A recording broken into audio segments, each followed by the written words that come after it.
In this week's episode, I talk about how to build a home-based business, the 3 mistakes I see most entrepreneurs make, and I talk about why now the kingdom needs a war chest.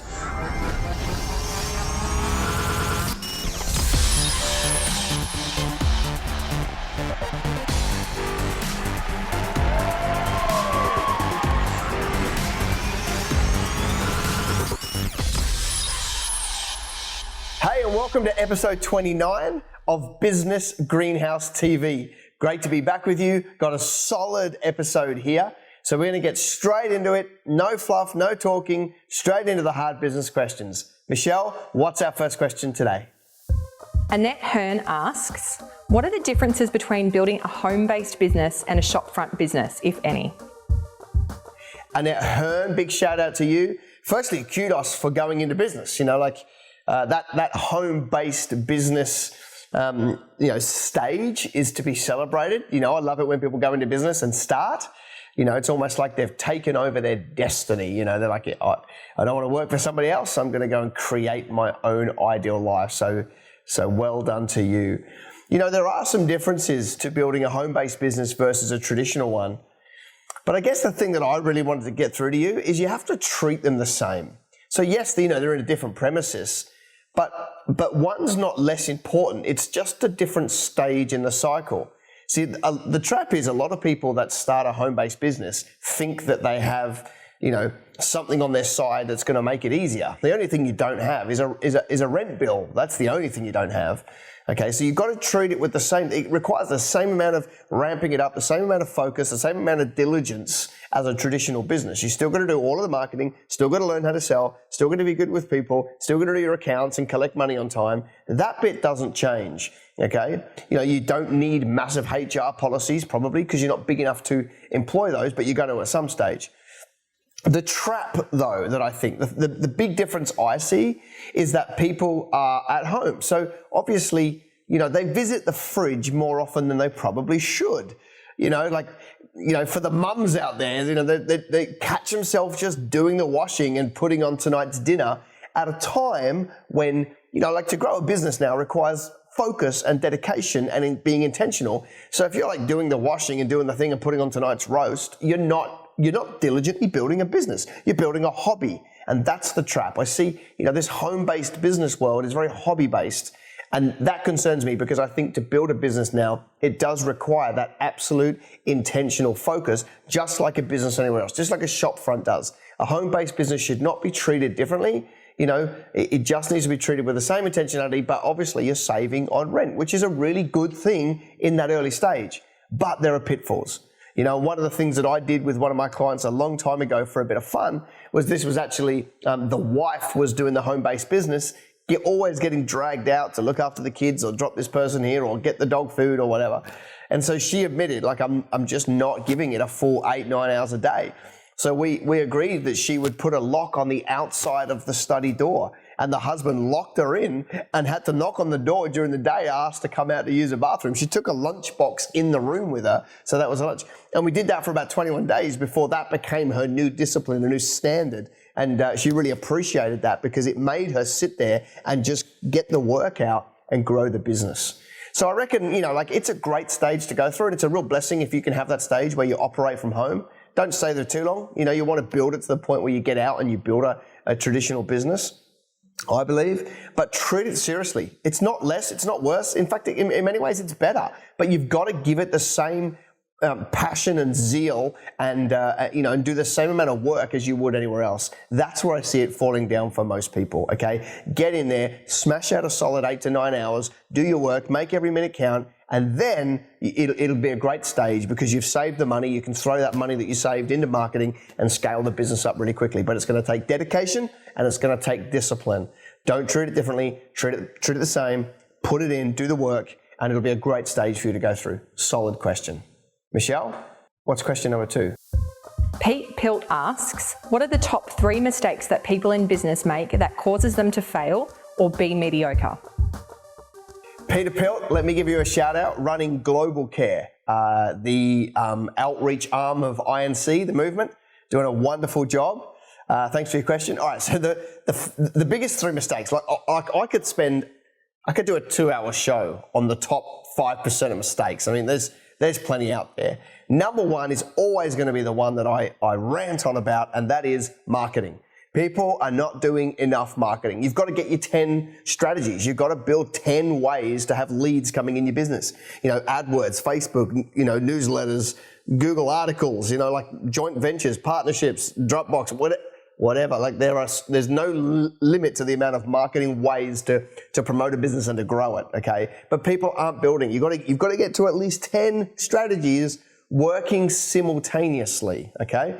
Whereas what a lot of people are doing is they have 2 or 3, they do their networking or they do some Facebook or whatever, and then they dream up a new one and drop one, and then dream up a new one and drop one, and they never build their suite of, 10 strategies. They just, 3 and then 4 and then 3 and then 4, and they never build it. And if you want to build a business significantly and you want to scale, you've got to get to the point where you have 10 strategies working simultaneously, introducing one new strategy at a time. Put it in, test and measure, check it works. If it does, keep it. If it doesn't, flick it. New strategy, test and measure, check it works. If it does, keep it. If it doesn't, flick it. And just keep trialing things until you get to the point where you have your 10. Then if 3 don't work and you've got 10, you've still got 7 strategies producing leads every day, every week, every month. And that's how you build a solid, sustainable business. Biggest mistake number 2 is, I think the nice business word for it is procrastination. The truth is it's just outright laziness. People are not treating the time that they spend in their business, with the discipline required. Like we've all got 8, 9, 10, 11, 12 hours a day. And yet if you actually looked at many people's productivity time, it might be 4, 5, 6. 50% of the time is wasted on other stuff or fluffing around. The biggest mistake is not treasuring the moment. Every moment, minutes matter. And if you've been around us for long enough, for the last little while, you know that this is one of my passions right now. Minutes matter. You've got to look, if you divide your day into hours and do tasks, you'll waste time. If you divide it into half an hour and 15-minute blocks, you'll waste time. We've got to start to look at our day in minutes and make every single minute count, okay? That's the one. The third mistake, I mean, I could pick any here, but I'm going to pick one that's a little bit left field, as I think the way that people are presenting their company and the way that they dress in 2016 is sloppy. Okay, there's this trend away from looking formal and trying to be casual or something, where everyone's going around in polo shirts and loafers. I'm not a fan whatsoever. So there's no blanket rule here. I'm not saying everybody should be in a 3-piece suit, but I certainly think more people should. I think these days, lawyers, accountants, those professional advisors, I still think it's required that we dress up a little bit from time to time to be that advisor. You may not be like it all the time, but I still wear a tie half the days of my life because I love it, and everyone tells me I'm crazy. But clothes don't make a man, but they certainly introduce him. So I think we've got to get back to the point of looking good.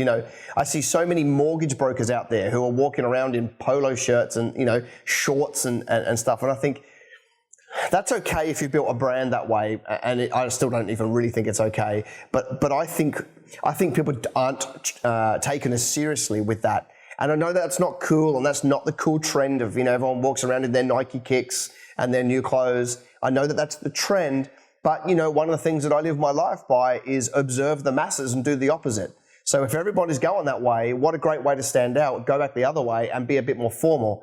I personally think that there's something that happens when people meet you and you're dressed up to what their expectations are. So whatever the standards are for the way that you dress in your industry, and everybody's different, I would be going one level higher. I'd be going more formal than everybody else, because it makes an impression. That first 3 seconds that somebody sees you, they make a decision on you.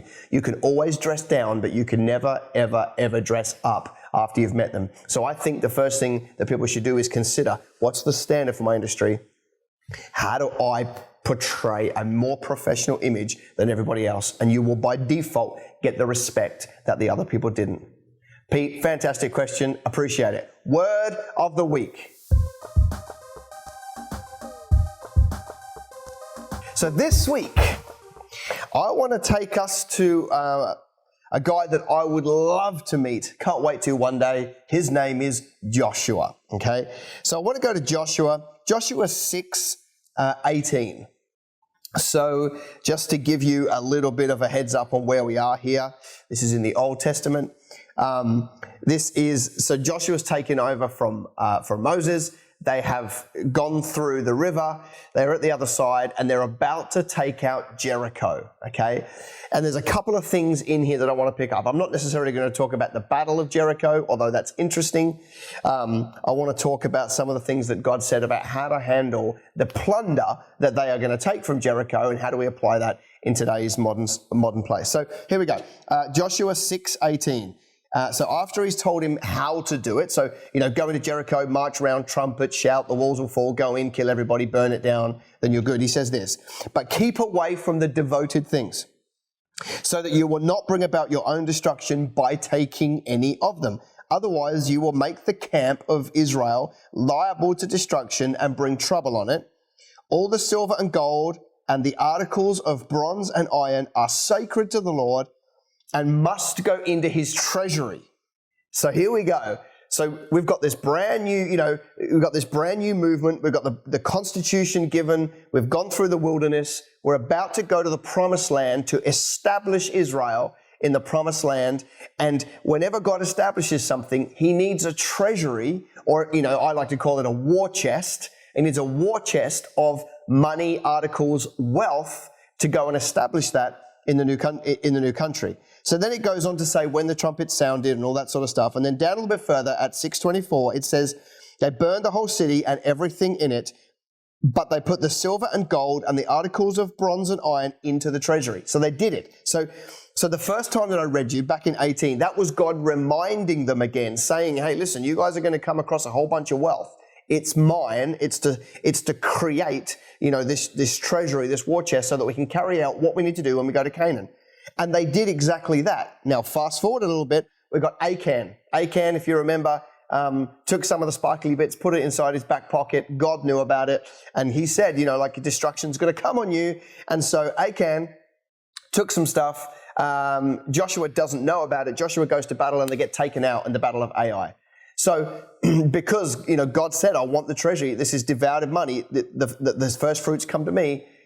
I want it in my treasury, and they didn't abide. One person didn't abide, and that's what came on them. Okay, so that's cool. So we go, okay, so what does that mean? Well, I believe that in today's society, we, the kingdom of God, need a treasury. We need a war chest.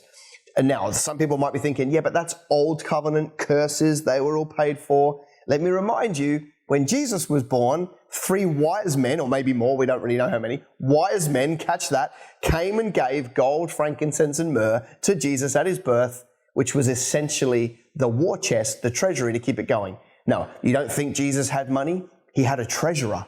There's a little key. He actually had a treasurer. That treasurer went on to betray him, but he had a treasurer because there was a whole amount of money created into Jesus, which he didn't use for himself. It wasn't for fast cars and jets. It was just to get the job done of the day. Okay, so Jesus had one. So it doesn't matter which covenant you go to. Jesus was there, and he had that treasury that went on. The Apostle Paul talks about bringing all of the wealth to the feet of the apostles to be able to distribute. He created a war chest. He had a treasury of finances to be able to get the job done. So how does that play out? 2016. Well, the kingdom of God right now, in my opinion, is lacking the treasury. But it's not one place, like one of the things that I'd love to see is a kingdom bank. The problem is who's going to run it. We've got 38,000 denominations, so we can't agree on that. We're not going to agree on who should run the World Bank or the Kingdom Bank. But we don't need to pool it all like that. We can do it as individuals. We can go and, build a business, grab assets, grab wealth, grab cash, and make it available to advancing the kingdom. And enough of us do it, it becomes like a bank anyway, because we can pool our resources on certain deals to get things done. But that's what's required now. We need to start building a treasury for the kingdom, which is not a treasury for ourselves. So, get some nice things, get a house, provide for the next few generations, get a nice car and a nice watch and some shoes or whatever you need. But after that, we've got to start to build this treasury. We've got to start to get this money available to advance the kingdom of God. Your church needs a treasury. Your church needs to stop scratching around for money. The entrepreneurs need to play a whole bigger level and fund the church so the church actually has a local treasury, a local war chest of money that it can start to do the outreach of the things that God's put on the heart of the pastor. We need them as entrepreneurs. We can make them available to church, parachurch organizations, And what that's going to do is this new kingdom, as it advances and takes over, we provide the treasury. We have the available assets, the available cash, the available shiny bits that we don't own. Like God says, give them up. We can't keep them like Achan. We've got to make them available to the kingdom. And then we will start to get the stuff done. So there's so many people that have got great ideas to advance the kingdom and no one to pay the bill. And that's why we need the treasury. We need the entrepreneurs to build asset bases, build money, just so that we can make it available to take on social issues, to love on people, to send out missionaries, whatever is on our hearts to get the job done. But one thing that's lacking right now is the treasury. It's the war chest. And it's time for entrepreneurs to step up and build the treasury. Get cash, get assets, not for you. Please understand, not for you. It's so that we can advance God's kingdom and love His people. Have an awesome week. I'll catch you soon. Bye for now.